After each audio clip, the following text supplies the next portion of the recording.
નમસ્કાર મિત્રો, એસ્ટ્રોલોજી સ્ટેશનના મારા આજના આ વિડીયોમાં હું એસ્ટ્રોલોજર મેહુલ પટેલ આપ સર્વનું ખૂબ ખૂબ હાર્દિક સ્વાગત કરું છું.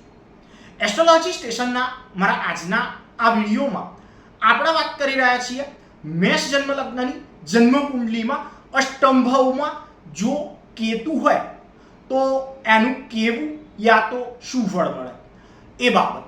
તો તમારી જન્મ કુંડલીમાં જ્યાં લગ્ન યા તો જન્મ લગ્ન એવું જ્યાં લખેલું છે ત્યાં જો એક લખેલું છે તો તમારી જે જન્મ કુંડળી છે એ મેષ જન્મ લગ્નની જન્મ કુંડળી છે એવું તમારે સમજવાનું છે. હવે તમારી આ એક અર્થાત મેષ જન્મ લગ્નની આ જન્મ કુંડળીમાં આઠમા ભાવમાં યા તો અષ્ટમ ભાવ અથવા તો પણફર ત્રિકોણ ભાવ એવું જેને કહીએ છીએ ત્યાં અર્થાત આયુષ્ય,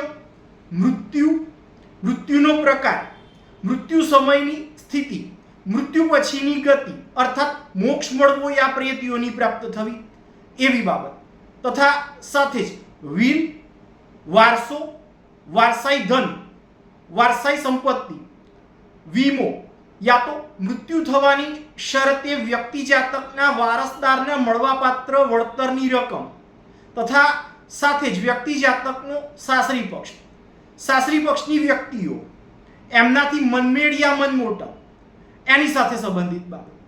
આવી બધી બાબતો જે છે એ જ્યાં જોવાય છે ત્યાં પોતાની મૂળ ત્રિકોણ રાશિ તથા પોતાના શત્રુગ્રહ મંગળની રાશિ 8 અર્થાત વૃશ્ચિક રાશિ એ જ્યાં આવે છે ત્યાં કેતુ નામનો ગ્રહ એ જો રહેલો છે તો આ બાબતના જો સારી રીતે સમજવી હોય તો આ બાબતના સારી રીતે સમજવા હેતુ આ ગ્રહ સ્થિતિ દર્શક કોષ્ટક જે છે એના જો જોઈએ તો એમાં આ 8 અર્થાત વૃશ્ચિક રાશિમાં રહી અને આ કેતુ જે છે એ પોતે પોતાની મૂળ ત્રિકોણ યા તો સ્વક્ષેત્રી સ્થિતિને ભોગવે છે એવું દર્શાવે છે.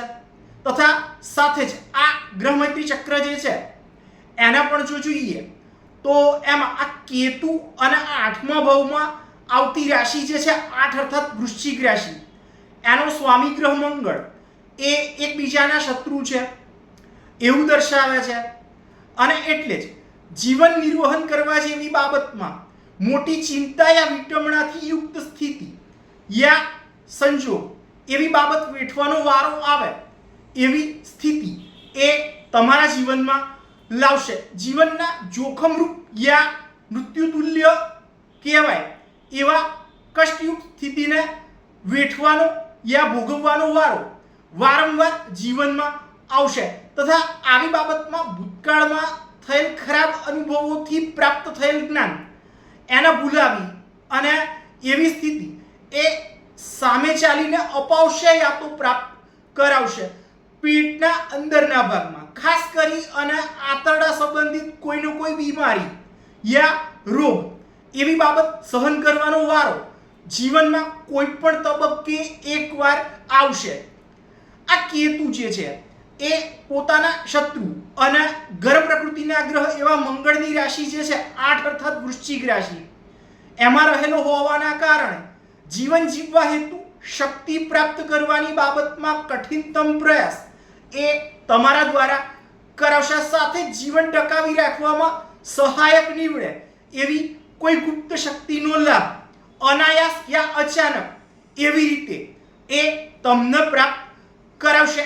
એમ છતાં જીવનમાં ખાસ કહેવાય એવી બાબતોની ઉણપ એ રહેવાના કારણે જ અશાંત વાતાવરણ પ્રાપ્ત થવા છતાં પ્રગતિ કરવા જેવી બાબતની અપેક્ષા એ હર હંમેશ તમારા મનમાં રખાવશે જ.